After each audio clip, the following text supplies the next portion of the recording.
good evening, wherever you are joining us from. I would like to welcome you to the first general meeting stroke technical session of the Nigerian Institution of Civil Engineers, the Saudi Arabian chapter. On the screen is our agenda for today, and we will start with the national anthem stroke the meeting call to start.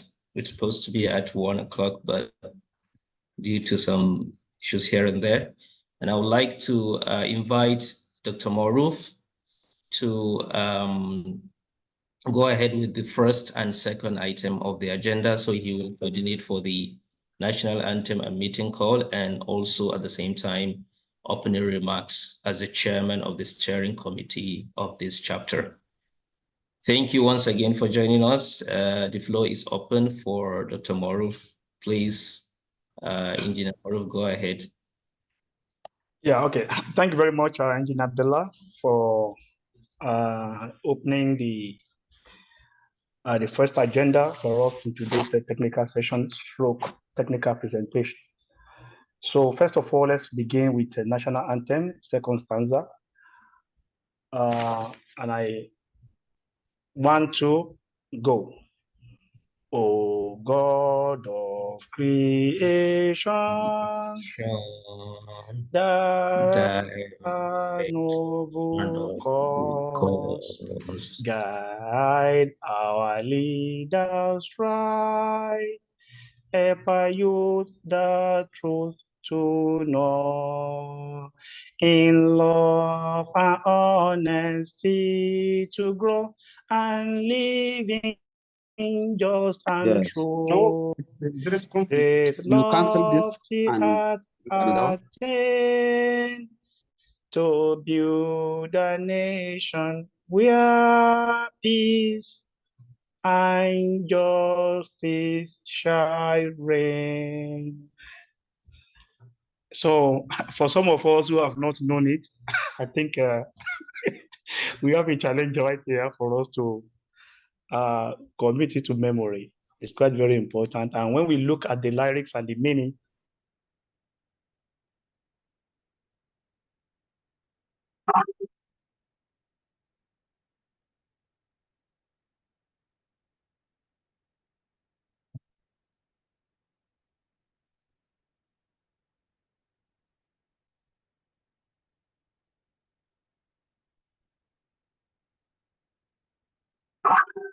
Engineer Maruf, I hope you're still there. We cannot hear you.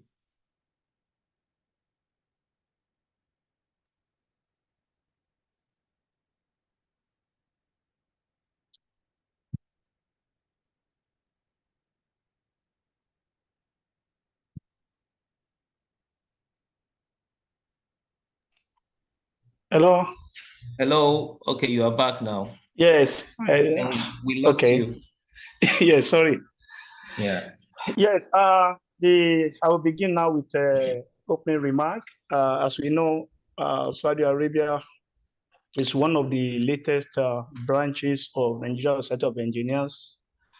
Around 23rd of November last year, we inaugurated Saudi Arabia branch, and this was well acceptable and well received by the national headquarters by coming for our inauguration. And after a few months, we considered it necessary to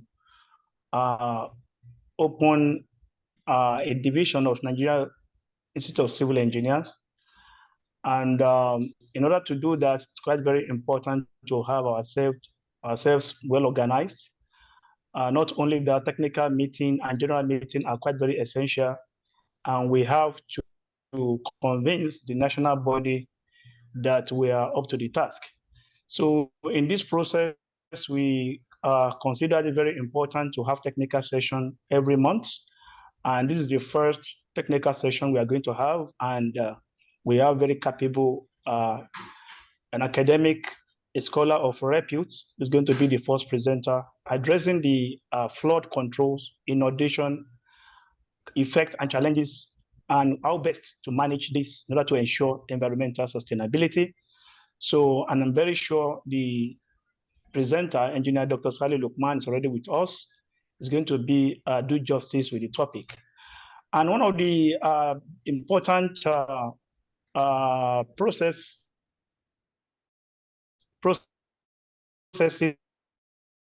that we need to attain before we can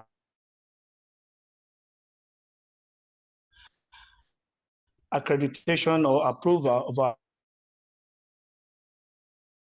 our branch data of our members and to get them registered accordingly. And from the signal we receive from the national body, it's like we the challenge remains with us to get ourselves organized, to get our members registered, and to ensure all of them are equally financially registered with the body. And after that, then the national body is going to assist us towards proper recognition and inauguration. So right now, what we are doing is to gather our data and to ensure we have as many committed members as possible, and to develop our goal and objectives in line with the national objective as well, and to keep our technical session running every month, so that we can be able to attract the public of how important this branch could be in terms of educating people and try to make a difference when it comes to civil engineering knowledge and awareness. So today we are going to have the technical session, and after that we're going to have general meeting.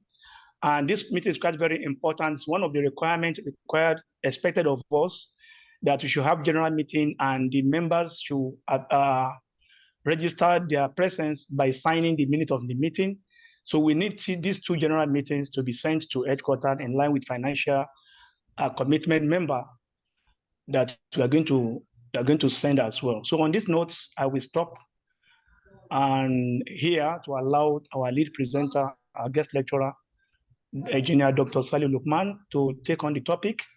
And I hope we are going to have a very good experience, a very good experience where in terms of flood, education about flood and what it's all about, and some other things we need to know as engineers and as a member of the public. So thank you very much. I'm going to stop here and to allow engineer Abdullahi Kilako to introduce our guest lecturer and for the lecture to start in harness. Thank you very much.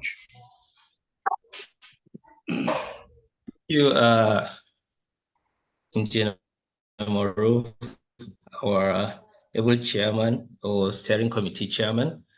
I would like to introduce now the guest speaker in person of Engineer Dr. Salih Lukman.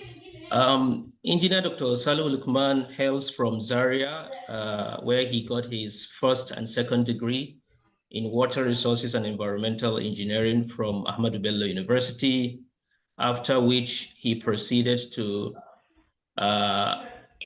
King Fahd University of Petroleum and Mineral Resources, where he earned his PhD. Immediately after his PhD, he was given a position in one of the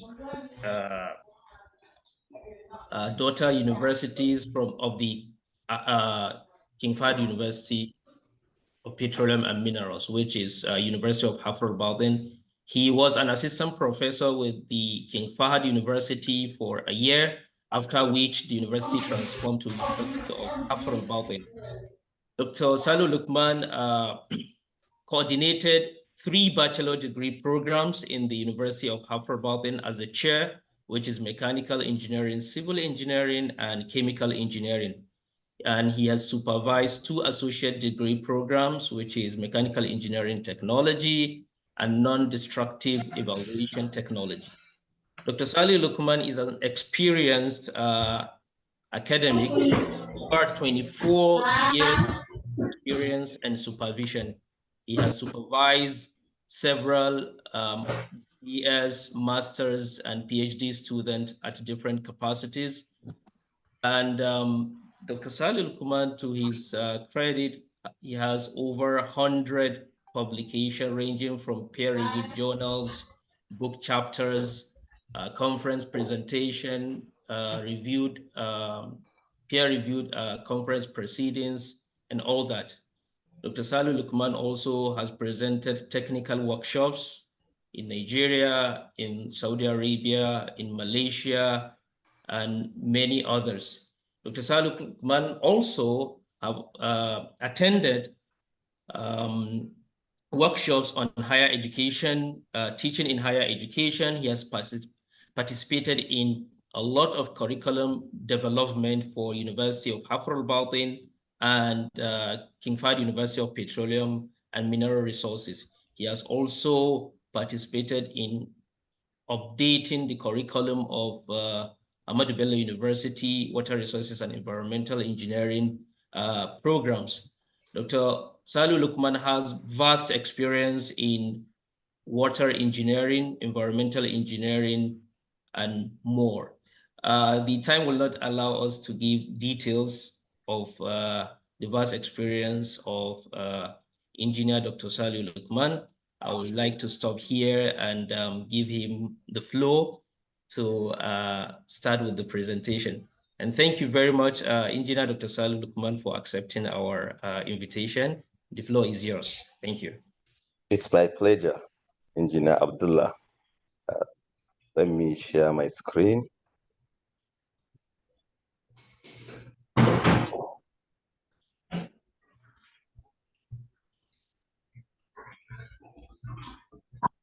Thank you, Engineer Abdullah, for all these accolades. I hope I am deserving of them. And before I start, I would like to start with 3 notes. The first one, I am in mourning. I'm in mourning. Yesterday, 2 persons died. One here in Hafr al-Batin, a colleague at the Department of Computer Science and Engineering, whom we pray daily in the mosque, Dr. Zishan. So UHB is in mourning. And then back in Nigeria, Zaria is in mourning. One of my friends of 25 years standing, pharmacist Mukhtar Lawal Ismail, yesterday had a fatal accident and died. This is someone I have known for the past 25 years, since when I was in 100 level at Ahmadu Bello University. So Zaria is also in mourning. So with these 2 different deaths, you can only imagine my emotional state currently. May the Almighty God forgive them and grant them and admit them into paradise. Amen. The second note is about the fact that the second stanza of the national anthem, sincerely speaking, this is the first time I'm hearing this. Maybe I'm the only one, or maybe there are others.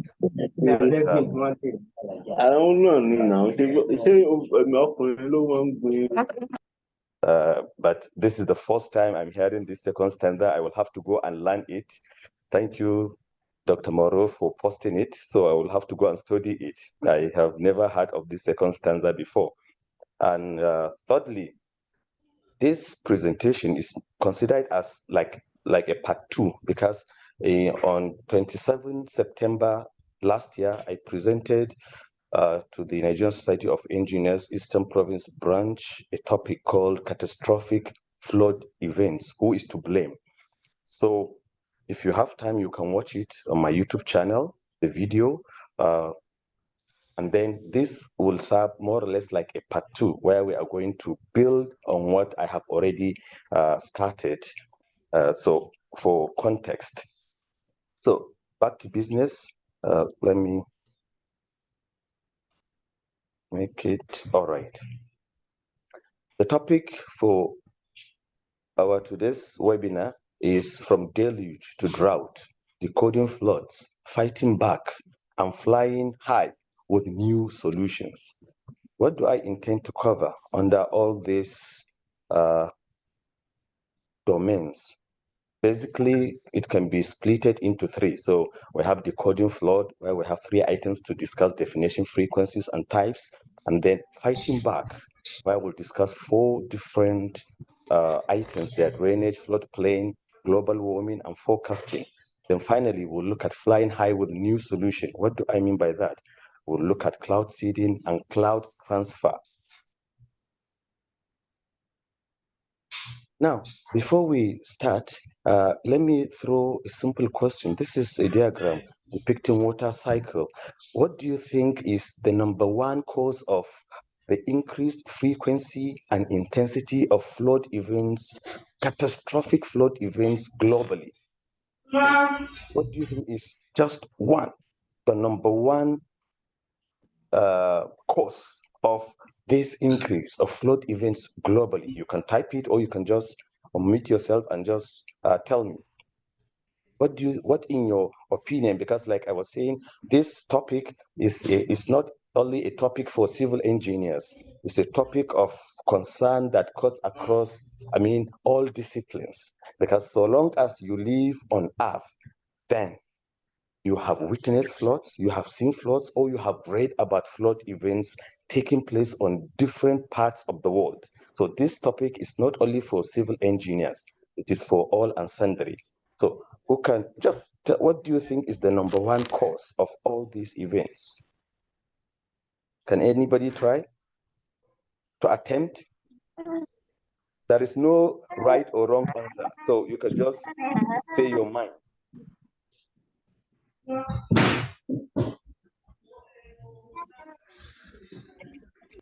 And anybody? Yeah, people are responding through chat room. Somebody said the waste management. Somebody says the pollution control. Somebody says excessive precipitation, excess precipitation, and so on and so forth. All right. So at least we have some idea, because this is like to begin to let us begin to think about the topic, and then we'll go through all these items you mentioned and analyze them as we proceed. So I'll start with like giving some brief explanation about the role of global warming. And for that, the World Meteorological Organization have released a data that from 1950 to date about, let me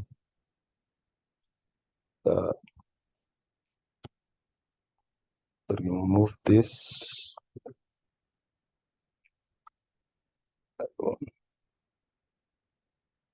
From 1950 to date, the average temperature of the Earth has risen by 1.1 degrees Celsius. Well, someone may think by 1.1 degrees Celsius, that is, I mean, not big enough. The figure 1.1 degrees Celsius, I mean, boiling temperature is 100. I mean, just 1 degree Celsius. I mean, this is not something substantial to have, I mean, resulted in some, I mean, weather changes. Well, let's break it down further. By that 1.1 degree rise in the temperature of the Earth, it means we will have warmer years. We will have warmer years, and warm air holds more moisture. On the average, it holds about 7% extra for every degree rise in temperature. 7% extra moisture. Still, someone may say, well, 7% extra moisture in the air may not translate into, I mean, so much catastrophic impacts. Let's break it down further. This is the water cycle. We all learn about the water cycle in our geography. The water is in different phases. I mean, from the precipitation to runoff to groundwater flow to, I mean, ocean evaporation, and then it continues condensation. It's a cycle that continues infinitely. Now, the amount of water in the water cycle is about 1.4 billion cubic kilometers. I repeat, 1.4 billion cubic kilometers. This is the estimate of the total amount of water in the water cycle. Now, the amount that is present that is held by the clouds, by the air as moisture, is not up to that amount, but you can imagine the humongous amount that will be held as moisture. So saying 7% extra for every degree rise in temperature result in huge amount of moisture, I mean, huge amount of moisture increase in the atmosphere. And What do we have as the attendant effect of that? Definitely, we will have heavier rainfall, torrential rainfall, and this rainfall will lead to sea level rise, and then flood events will then increase. By their own analysis also, they realized that from 1950 to date, the frequency and intensity of rainfall has also risen by about 12%. 12%. So also flood events by about 30%. 30%. Almost on daily basis. If you are the one that, listen to news or read news, you realize that all over the world, you notice one flood event or another. So now, role of global warming. Of course, we mentioned the rise in the average Earth temperature, 1.1. That will lead to a lot of other a lot of other processes taking place, flood events, higher sunshine, and then cyclones, hurricanes, bushfires, glaciers melting, which will lead to rise in sea level, which will again lead to rise in the number of floods that we experience. This is just a starting point. We'll expatiate more on this. Now, back to the simple definition of flood. From this, you will understand that a flood event, which can be referred to as deluge, okay, because you have huge amount of water accumulating over a large expanse of land within short period of time, more often than not, is something that is very severe and overwhelming, that can cause catastrophic damage to human lives, infrastructure, and the environment. And of course, it will also lead to the inundation of large areas of land. This is something we know. From this picture, you can see how this whole area is almost submerged under the flood. Flood frequencies in Nigeria from 2020 to from 2021 to 2020. This is the flood frequency chart that we have. That is the number of incidences from 20. You can see the bar chart here, depending on the region. Okay. Depending on the region, not central, not east, not west, and all that. And those numbers that have instances that exceed 5 and above, states have been mentioned, and the incidences per region have been mentioned, with north central to northwest taking a huge chunk. So these are some data that will tell us that every year in Nigeria, we experience catastrophic floods. And these are some of the areas based on the map. The specific locations, the local government areas, the regions, and all that experience all these catastrophic floods. So flood events or catastrophic flood events is a regular occurrence in Nigeria. You have it every year. This is another data showing the dates and the number of people displaced, with 2022 flood becoming the worst floods in Nigeria so far, having about 665 deaths and over 2.4 million displaced. Now, someone may ask, all these floods, are there no... Oh, this is the worst flood, still analyzing the worst flood, which is 2022 floods, which affected 33 states out of the 36 and FCT, and it was already predicted by NISA, which is the Nigerian Hydrological Services Agency, via their annual publication called the Annual Flood Outlook 2022. It was caused by heavy rainfall, dam releases or dam breaks, as well as poor drainage systems and sea level rise and tidal surges. These are the specific areas that were affected. And then these are some pictures from different parts of Nigeria, from different regions. This is in Lagos, this is in Delta State, and these are the specific figures, of the impact of the worst flood in Nigeria, the 2022 flood. So now someone may now say, don't we have the mechanism for predicting such adverse events? Yes, we do. And we are good at that, very excellent at predicting such floods. In fact, the 2022 flood was predicted correctly by the NISA AFO publication, which was published in 2022 before the onset of the rainy season. But then, of course, the action. Were we up to the task? Did we act on that report to make sure that we prevent or we put measures in place that will reduce or alleviate the impact of such floods? We'll explain as we move further. Now, briefly on the types of floods, they can be classified into 4 flash floods, pluvial, riverine, and coastal. The flash floods, of course, as the name implies, is very flash, it occurs rapidly due to heavy rainfall and has a time scale of less than 6 hours from the onset of the rainfall. And then the pluvial, which is specifically caused because the rainfall exceeds the drainage capacity. Of course, the flash flood also can cause because of the rainfall exceeding the drainage capacity. But the pluvial flood is specifically about the fact that the rainfall exceeds the drainage capacity. And then we have the riverine flood, which occurs when the river rages, when the river overflows its banks and inundates the surrounding land. Also caused by heavy rainfall, sometimes from dam breaks or dam releases, siltation, deforestation, and also urbanization. So also we have the coastal floods, which is caused by the inundation of low-lying coastal areas by seawater. Storm surges, tsunamis, sea level rise also can lead to the coastal floods. These are all the pictures of the associated types of floods. Now, one thing that is recurrent here, that is common in all this, you will realize that there is heavy rainfall, and drainage capacity. Heavy rainfall and drainage capacity. Now, let's take this and expatiate more. Fighting back. Now, drainage capacity is the first. The provision of adequate drains.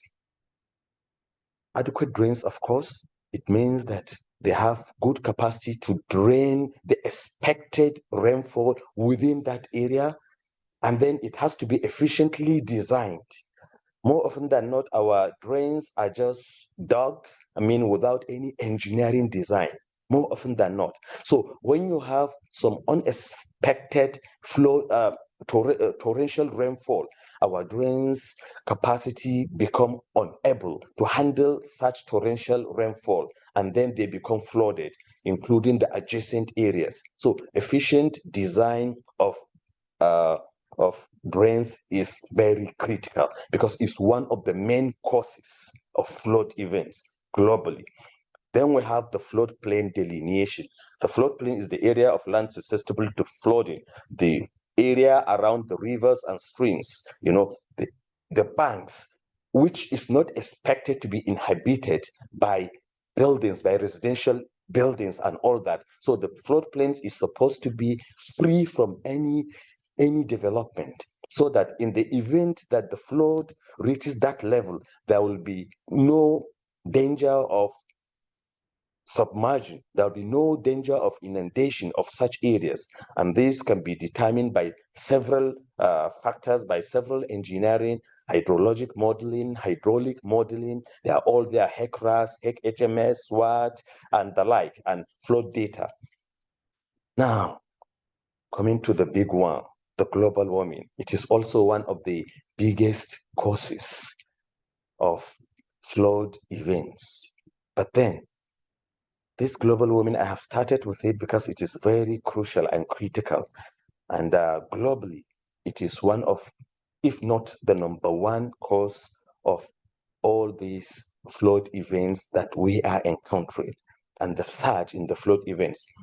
I would like to take us deeper into this global warming. Of course, it starts from the solar radiation, because we all talk about temperature, which results from the solar radiation. And this solar radiation, is it the same thing as the sunlight and the sunshine? Can I ask this question? Can someone try to tell me the solar radiation, is it synonymous with sunlight? Feel free and just say your mind. Can I talk? Yeah, sure. Yeah, I feel it's the same, but not all of it. The part of it that is escaping into the atmosphere to heat up the atmosphere due to the depletion of the ozone, I think. Thank you, Prof. Sha'aban. So the sunlight is simply the filtered solar radiation, and the solar radiation emanates from the sun, from the deep core of the sun, from the nuclear fusion, which is exothermic reaction, creating photons coming to the surface of the sun, and then traveling all the way from the surface of the sun onto the earth, traversing 150 million kilometers. But then the solar radiation is a whole spectrum, as Professor Sha'aban has mentioned, encompassing ionizing radiation and non-ionizing radiation. Ionizing radiation consisting of basically three radiation types: the gamma rays, the X-rays, and the ultraviolet rays. The gamma rays and the X-rays, they have high energy, which are already trapped in the thermosphere, so they don't make their way to the earth. The UV rays, well, about 77% are trapped in the ozone layer, about 23% make their way to the earth. And of this, you have the UVAB. The UVA, about 95% of the UV we receive on earth is the UVA, which is the long range. But the UVB, which is the one that is most, which is carcinogenic, which is ionizing, highly ionizing, is about 5% of the UV that we receive on Earth, which can cause skin cancer, which is a destruction on one side and a cure on another, because when you absorb the UVB, it leads to the production of vitamin D in our body, which can lead to neutralize the free radicals and helps here cure the cancer cells as well. Now, you have the visible light or the white light, which is what we see, the light from the sun. The visible light, which consists of the 5 different colors that we have learned from our O-level physics: red, blue, indigo, violet, all those 7 colors. Now, from the visible light to the radio wave, you have the non-ionizing radiation, the visible light, after which you have the infrared or the heating radiation. You have the microwave, you have the radio waves. All these are non-ionizing. And all this, they make their way down to us. So, as you mentioned, the sunlight is the filtered solar radiation. Now, most of what we receive is light in the visible range and the infrared. Visible range and the infrared. And the infrared causes heating effect because it is absorbed by many materials. And when absorbed, of course, their energy is transferred via electromagnetic activities, and then the average vibration of the molecules increases, thereby increasing the kinetic energy of the molecules, and ultimately the average temperature of the body rises. Infrared, the same thing with the visible light. It can lead to some temperature rise. Now, the Earth is covered mostly by water, over 70% covered by water in form of the ocean, or in form of seawater in the ocean. And all these solar radiation are intercepted also by the atmosphere, by the clouds, and then their intensities reduced and all that. During the day, the Earth warms up because it receives direct solar radiation depending on where you live on the face of the Earth. At night, the Earth cools. It cools off by releasing the infrared via black body radiation. It tries to cool because the infrared are the sources of heating radiation on Earth. So it releases back the infrared radiation that it absorbed from the solar radiation. But when it is released, you have what is called the greenhouse gases. Usually the carbon dioxide, water vapor, methane, dinitrogen-1 oxide, high up in the atmosphere. And they absorb these re-emitted infrared rays. When they absorb them, they re-emit them in all directions and sending some back to the Earth, which make the Earth warmer. Now, these greenhouse gases, they are not all bad because they are essential for human life on Earth. We need them. But as the saying goes, too much of everything is bad. When you have too much of greenhouse gases, then the Earth will be receiving re-radiation of these infrared rays, and then the average surface temperature of the Earth will tend to rise gradually. That is why there is difference. Like when you go to the moon has no atmosphere, so it absorbs the solar radiation, has albedo of about 0.1, so it reflects only 10% of the solar radiation. So during the day around the equator of the moon, the average temperatures are 127 degrees Celsius, which is not suitable for humans to live. And then at night, because it does not have atmosphere, so nothing is trapping the infrared rays from escaping into the space. So the temperature drops to about minus 173 degrees Celsius, yet not suitable for human life. So we need the greenhouse gases, but the concentration is getting higher. And that is why we need to work on that. We need to reduce these greenhouse gases as much as we can, because the impact they will have is there will be warming. There will be the average temperature of the Earth will tend to rise. And the issue is that it may not tend to rise uniformly. When you look at the seawater, part of it may be warmer above the average temperature, and another part may be cooler. And that will lead to other processes, which depending on the ocean you're looking at, let's say the Pacific Ocean, you have the El Nino and La Nina principles. They all mean simply the warm water and the cold water. Where you have the warm water, you will have higher amount of rainfall. They contribute to higher amount of rainfall. And while you have the cooler waters in the ocean, you have drought. And that's why I coined the topic from deluge to drought. So the sea, the ocean controls all this. So it controls the amount of rainfall we receive even on land. That is why in Kenya, a good example with the Kenyan flood, in March, Kenya had very, fatal flood in which about 210 people died because of this El Nino effect. And then you also have what is called the dipole or the mean dipole effect, especially of the Indian Ocean dipole. So all these are as a result of the global warming, for the fact that the Earth is gradually being warmed up. So that 1.1 degrees Celsius increase in the average temperature of Earth means a lot. You will have a lot of flood events increasing. You will have a lot of bushfires. You will have the sea level rising because of the melting of the glaciers. You will have drought taking place in other parts of the world.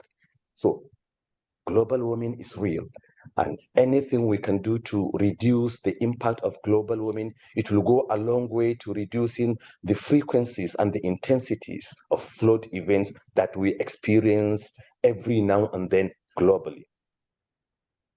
Again, like I mentioned, I have started mentioning about the forecast.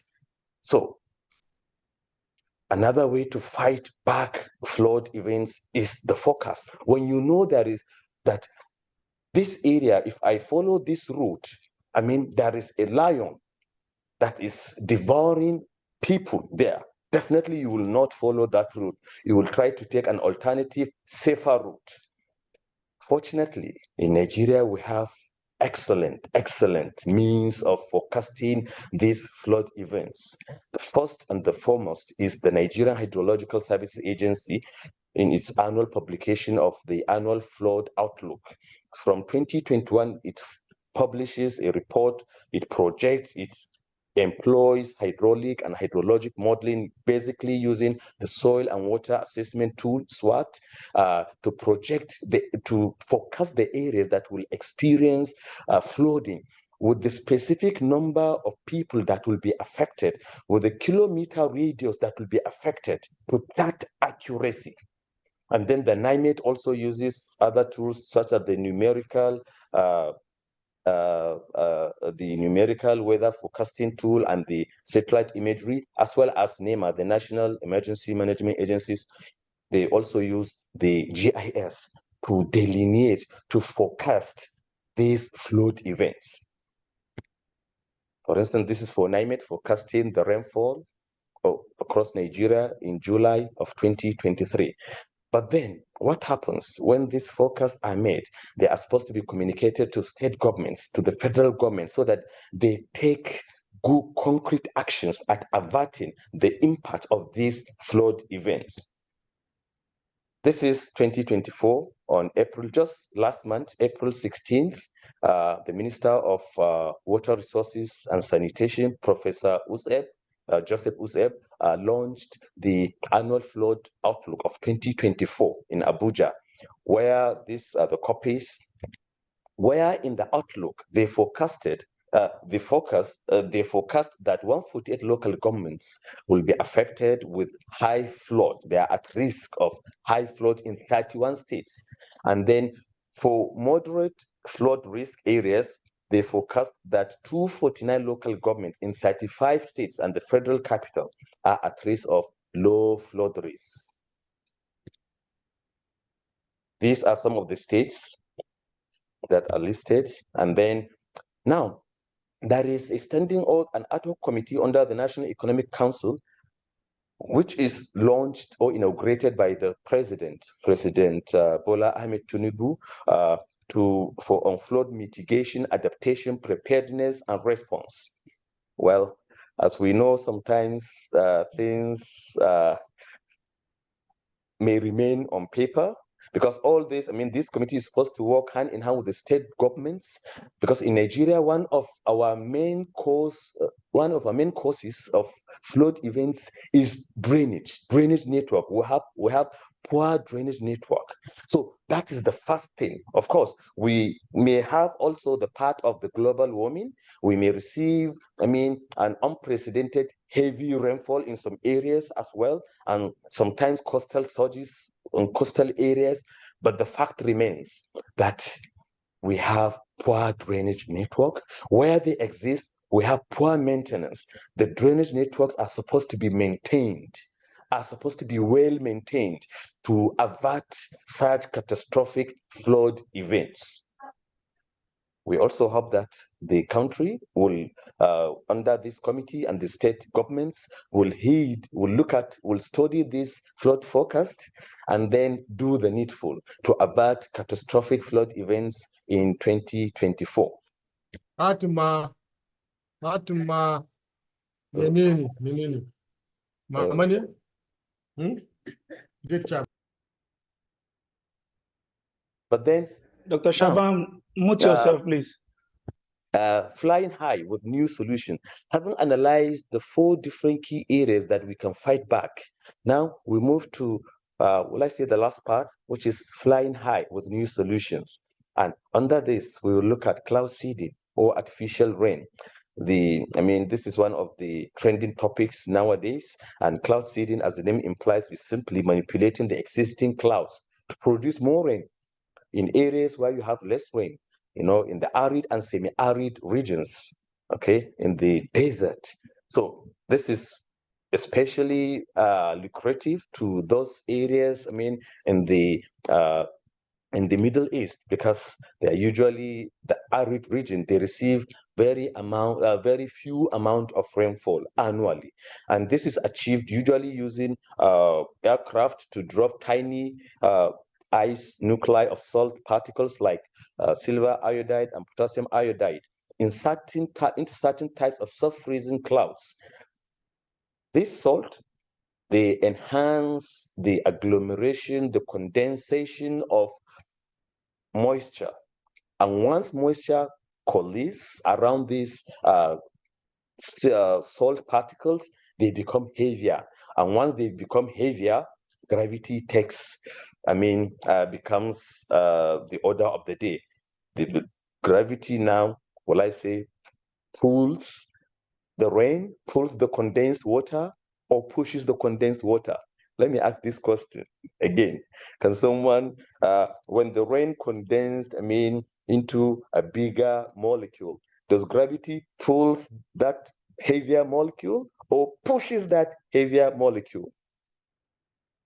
Can someone try to answer this question, please?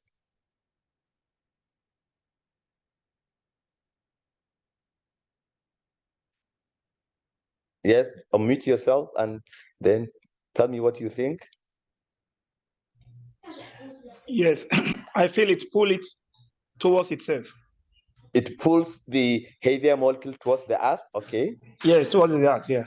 Okay. All right. Let's see. All right. Any other view?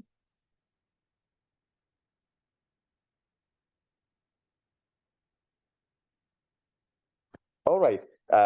When we go to Newtonian mechanics, we realize Newtonian gravity, we realize, yes, based on Newton's explanation of gravity, gravity pulls all objects. I mean, especially when you have heavy object like the earth, I mean, it pulls all smaller object towards itself. So by the explanation of Newton's law of gravity, yes, it will pull the heavy rain towards the earth. But then fast forward 200 years later, we have Einstein, who came with his theory of relativity, the special theory of the general theory of relativity in 1915, where he posited that no, gravity actually is not a pull, but rather it's a push. It's a push of the space around the area that is being warped by heavier objects. So in that case, so gravity is a push. So the space around the heavy rain particle is now the one that is pushing it towards a far heavier object, which is the earth. So by that, he posited that gravity is a push rather than a pull. Well, that is just, by the way, let's go back to the cloud seeding. Now, they become bigger, and then you have rainfall. This is what we call artificial rain. And then a lot of countries are utilizing this for several decades. I mean, it did not start now, but it is gaining prominence now, especially in the Gulf region, even in Saudi Arabia. Just last year, Saudi Arabia had 415 flights for cloud seeding in 2023 alone. 415 flights for cloud seeding alone. Now, the other issue, I'll come back to the cloud seeding again, but then the other part, when flying high with new solution, the cloud seeding will provide solution to our arid areas, to areas where we have little or no rainfall, like the arid regions, semi-arid regions. Still flying high, we can transfer the cloud. Yes, you heard me right. The cloud can be transferred. When talking about the solar radiation, I mentioned about the filtered sunlight or the filtered solar radiation. This solar radiation is filtered by the clouds. The cloud filter this infrared radiation. It absorbs some of this infrared radiation, which causes heating effect on Earth. So when you have higher amount of clouds, the temperature beneath the area will be lower. So you can transfer a cloud from a region where you feel it has higher amount of clouds to region where you want to control the temperature, where you want to reduce the severity of hot weather in that area. Although this cloud transfer technology it has not yet crystallized, it is still being studied. The Kingdom of Saudi Arabia just few weeks back has started looking into it deeper. And once the relevant agency, which is the National Center of Meteorology, receives the relevant permission to go ahead, it is intending to transfer the clouds from Taif. Taif, as we all know, is a high area, around close to 2 kilometers above the mean sea levels, an area close to Mecca, usually around maybe 40 to 50 kilometers to from Mecca. And Mecca is a holy city where we have the annual pilgrimage, receiving about 2 million or 2.5 million at a time. At a time in Mina, at a time in Arafah, at a time in Muzdalifah. All these are different areas in the holy site that receive at the same instant of time about 2.5 million people. And now that we're approaching summer, the temperature is really scorching, and people sometimes die because of this hot temperature. So the kingdom is currently trying to seek relevant permission, try to seek relevant approval to start looking into this cloud transfer so that it can transfer cloud from Taif, which is high above, which has abundance of cloud because it is about 2 kilometers. So at ground level, clouds are just there in abundance. How they do it, I don't know. Maybe in part 3 of the presentation, when the technology has crystallized and maybe the kingdom has started implementing the cloud transfer from Taif to Mecca, you will get the details. So this is how, about the cloud seeding. So clouds are injected with salts like silver, potassium through air or generators on ground. So it can be generators on ground as well on high area. And these are salts that act as catalysts for water droplets. And then the third step is the water droplets convert into snowflakes while falling and reaches the melting point, thereby causing rainfall. And then the $1 million question is the Dubai flood, the Dubai deluge, which happened on the same day that the Minister of Water Resources and Sanitation was launching the annual flood outlook in Nigeria on Tuesday, April 16th. Dubai witnessed a catastrophic flood, which, according to this, they say 75-year worst flood plunges Dubai into chaos. An area that on annual basis receive a rainfall of about 4 inches, or let's say 100 millimeter, in 24 hours, that area received 250 millimeter of rainfall. Well, the depth may be small, that is just 10 inches, but when you convert it over an area, it is huge amount of water, which submerged, it submerged a lot of areas, as you can see in these pictures.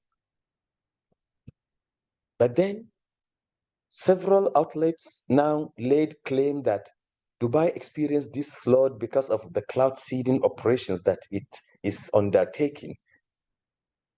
Bloomberg reported that Sunday and Monday, that is 14th and 15th of April, that's a day, 2 days and a day before the flood, that cloud seeding events took place.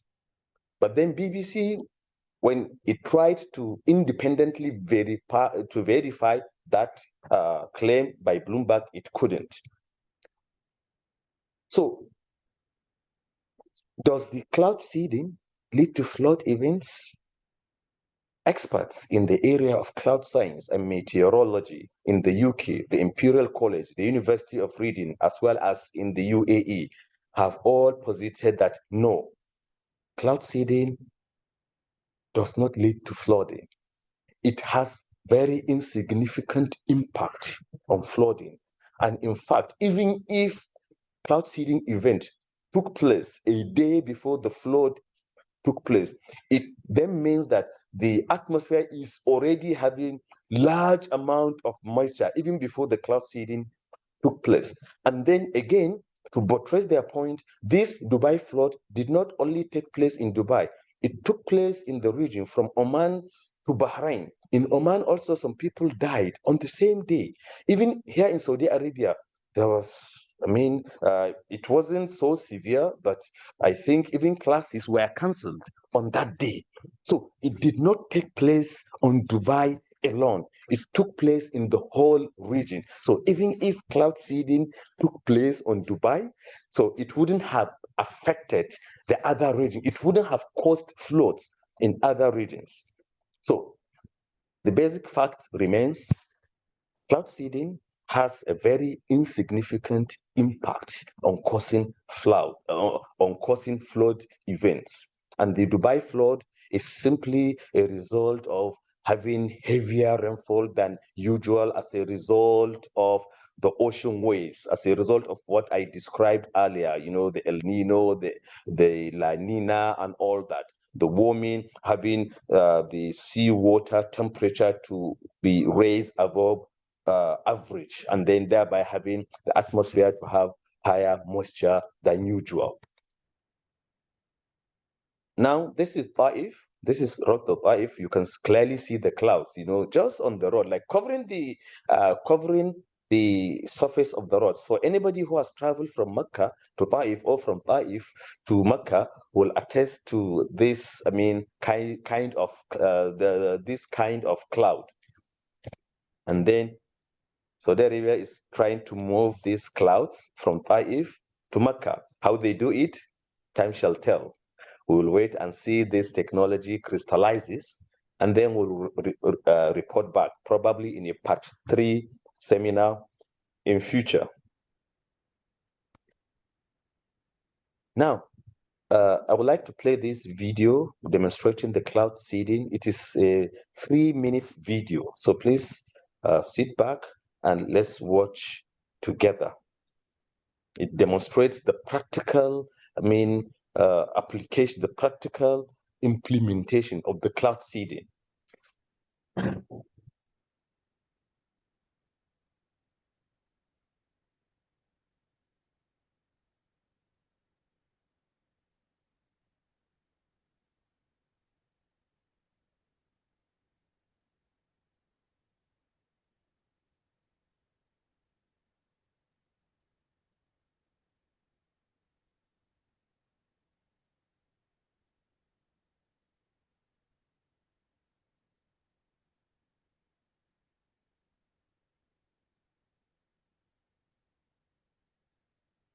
Hello, everyone. While watching the cloud seeding video, if we have, please, any questions, we can drop them in the chat box for Engineer Prof. Lukman to give us an insight based on your questions that will come in. Thank you very much because of the timing. So you can just drop it on the chat box. Are you talking, Abdullah? Yes. Yes. Can you? Nobody could hear me? No, I can hear you now because I was playing the video. Oh, we are not seeing the video actually. Nobody is seeing the video. Yes. Oh, yeah. okay. Oh, I didn't share the. Oh, all right, all right.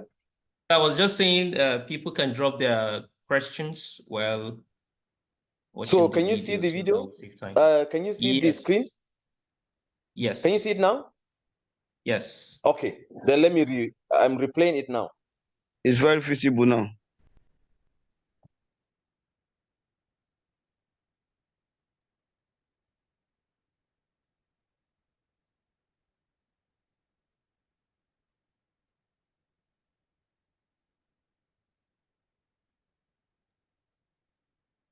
It is not audible. Prof, you can also share the audio. What? You have to share the audio also. Okay. So if you click somewhere, you will see where to share the audio. Okay, select the speaker. Same as system. Can you hear it now? Not audible. Can you hear it? Check your setting from your side. No. Okay. Prof, you see there is this, if you go to the options on where you are sharing your screen, if you click on the options, there are some 3 dots there. When you click on it, when you scroll down, you will see where you can share the audio. So which of the option will I think, where, there's this little green something at the top where you are sharing your screen, right? Yes, I have several options here. Speakers, select a speaker, test. So go down somewhere towards close to the end, maybe like the last 4, you will see somewhere like share audio or something like that. I didn't see share. Okay, let me see the audio settings. Share screen, Zoom.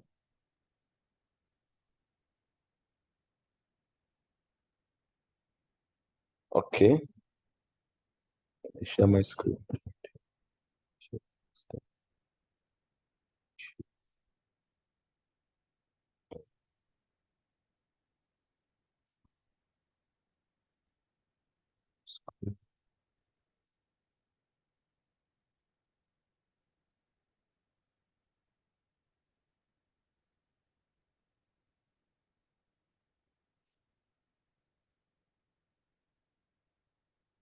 Okay, let me see if I can.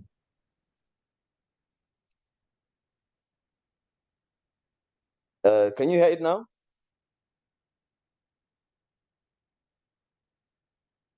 I don't think we are seeing anything. It's not playing now from our side. Actually. Nothing. No video, no audio, all.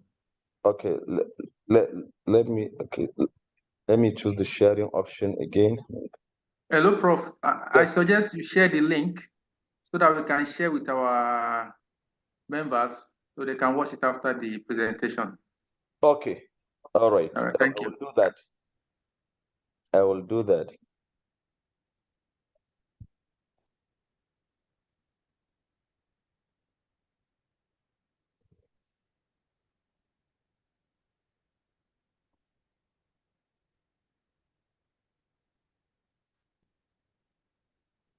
So I'm going to share the link.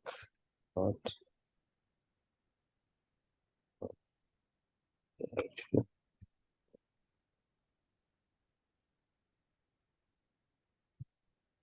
right, then let me go back to the presentation.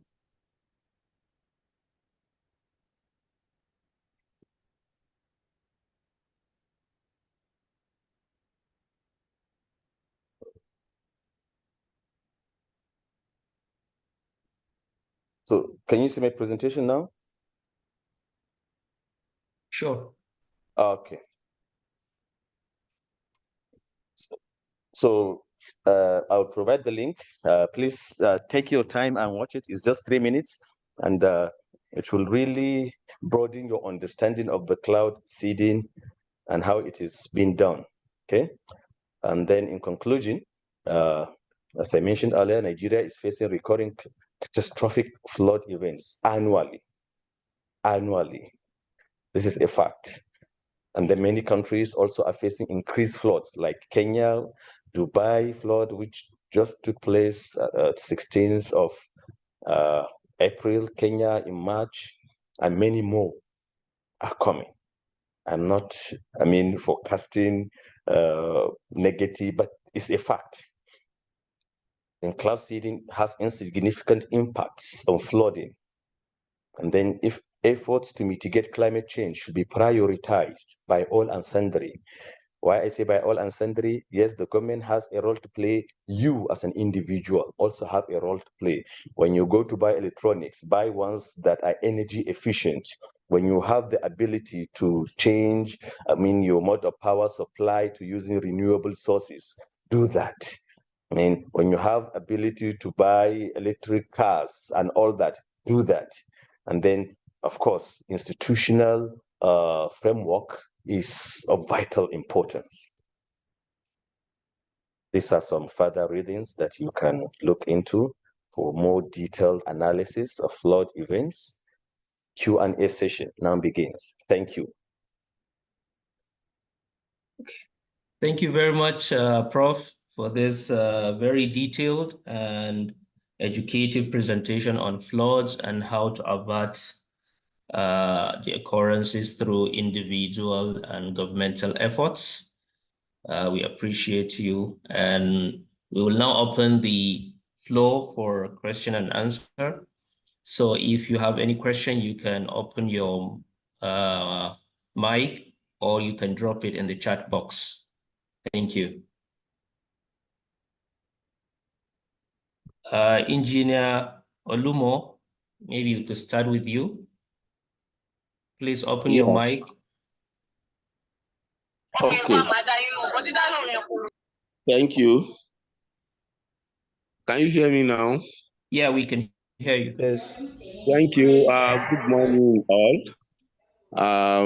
Well, I appreciate the presenter so dearly. His presentation has been so wonderful, direct and simple, straight to the point.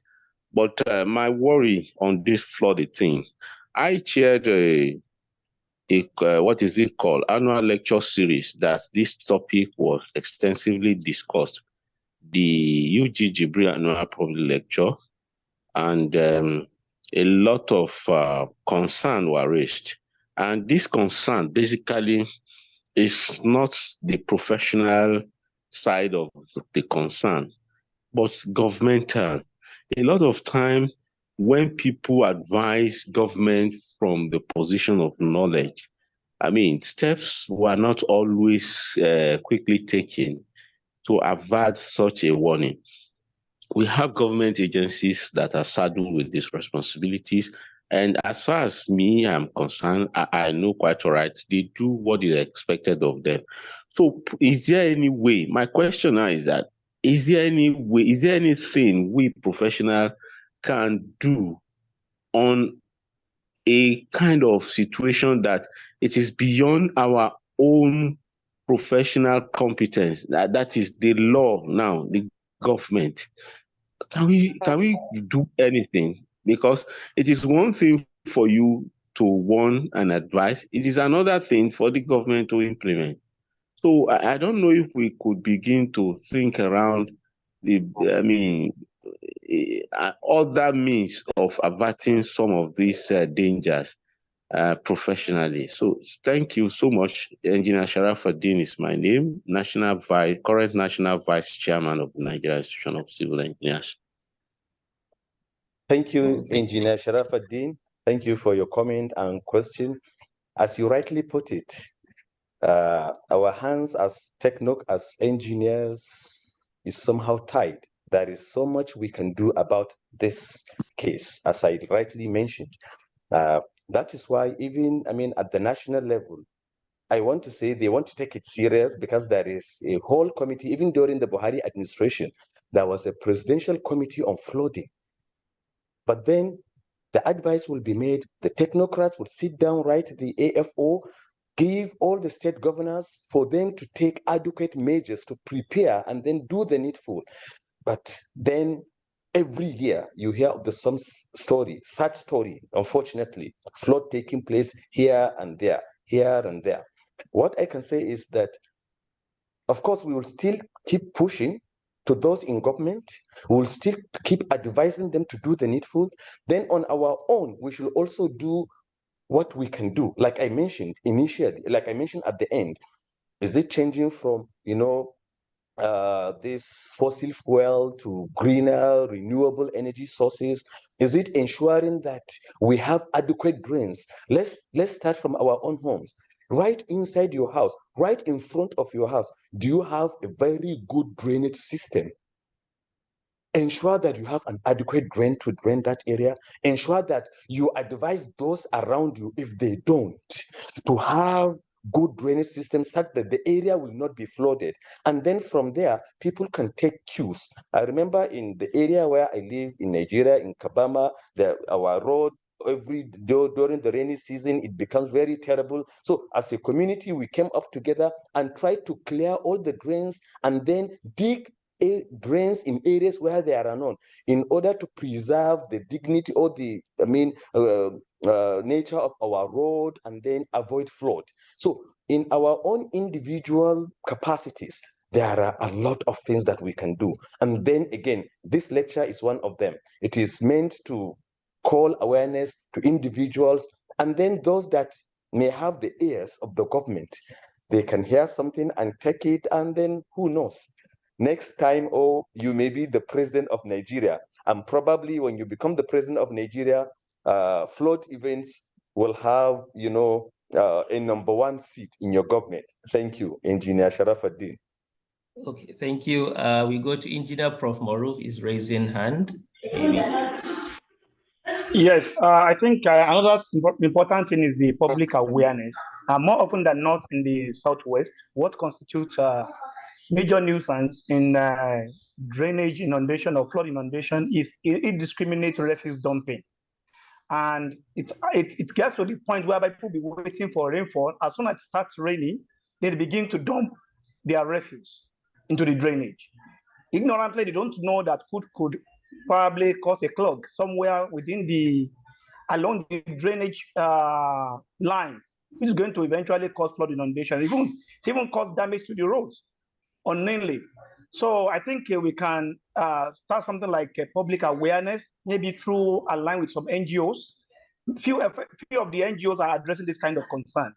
Maybe some engineers can come together to start an NGO towards creating public awareness And also very important, when we are approving our drawings, let our comments go along with how to manage the drainage, water flow from the building on to the main road and to perhaps somewhere along the line catch basin, where all the water coming from the upland and the lowland will deposit for proper conveyance to channel along the stream or rivers. So these are the things that we can do, and also to activate our political button. So we cannot pretend to say we are not interested in political movement. We have to activate that political activism in us and get participated in politics. Perhaps, like Engineer Lukman said, if engineer happens to be the governor of the state, and is this of priority to him, definitely is going to, fund such particular important activities so as to ensure proper welfare of the citizenry, and at the same time provide a good environment, a sustainable environment for the masses. Thank you very much. Thank you, Engineer Prof. Morov. You have rightly nailed it. Yeah, a lot of people, dump refuse, in our drains with the hope that when it rains, the rain will carry it. Yes, definitely rain carries it, but then again, it clogs our drains and then it goes somewhere and deposit. It can go and deposit to cause siltation and a lot of other, attendant problems. And then another issue which you rightly nailed is the green areas. There are green areas which unfortunately people are just building on the green areas, right?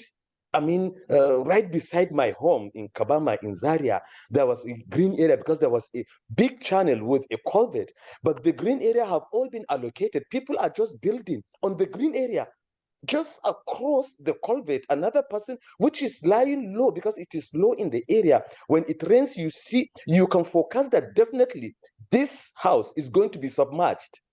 But what can you do? People are just getting allocation on green areas. And unfortunately, sometimes the government, I don't know how, but they are allocating those green areas which are supposed to be preserved. They are waterways. They are not to be built upon. They are supposed to be preserved. But people are building on those green areas. And when you do that, when you block the path of water, then it will create one for itself. And creating one for itself means disaster and calamitous. That is the unfortunate consequence of trying to, change the course of water without adequately having a good provision for it. Thank you. Yeah. Thank you. Engineer Dr. Additional, please. Yeah, thank you, Prof. Dr. Lukman, for the excellent presentation. I just want to ask a very quick question. Can you just comment on the effect of dredging activities? Effect of that on flooding? Okay, yeah. The dredging activity is one of the mitigation of flooding effects, because dredging means that, when you have rivers, they usually carry along with them debris.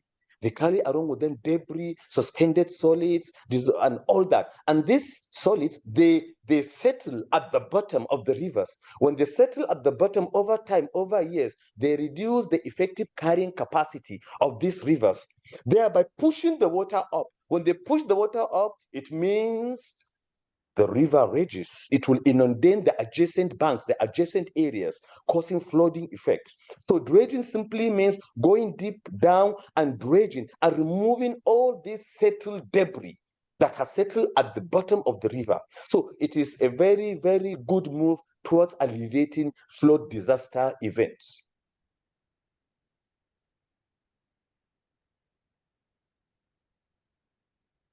Dr. Additional? Yeah, thank you, Prof. Thank You're you. welcome. You're welcome, Dr. Additional. Okay, thank you, Engineer Dr. Lukman, for the wonderful presentation and the discussion through the question and answer session. My pleasure. I was waiting to see if we have other questions, but we don't have any at the moment. So I will just make a comment before I give the floor to our NSC chairman that is present here to make a brief remark before we move on. So my comment is about, relates to the current and NSC, maybe if our NSC chairman can do something that will move to the current president or an NSC to see how they can incorporate some laws that will make buildings, incorporate some of these suggestions we're making to avoid flooding, like building in the floodplain areas to be avoided, and maybe during construction of roads to make sure that the drainages are adequately designed and efficiently designed for proper conveyance of the stormwater after rains. Thank you very much. If our able chairman is here, we will give you the floor, please, to give your remark. Engineer Dr. Masood.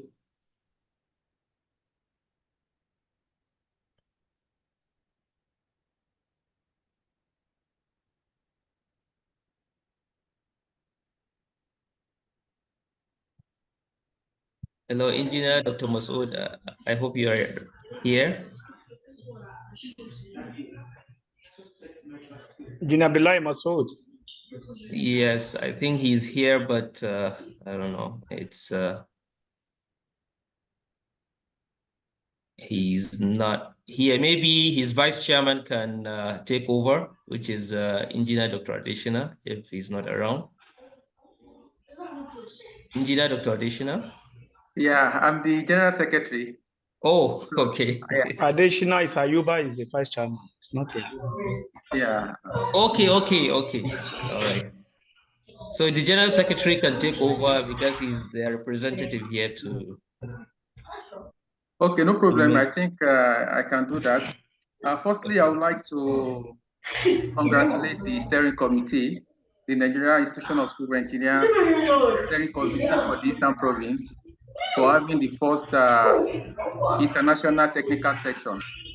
And secondly, I would like to appreciate the nice leaders in absentia, the national chairman, the person of Engineer Tegeros Enugu. And secondly, I want to appreciate Engineer Olumo Sharafuddin, who is the national vice chairman of the Federal Capital Territory. And also, I would like to appreciate Engineer Dr.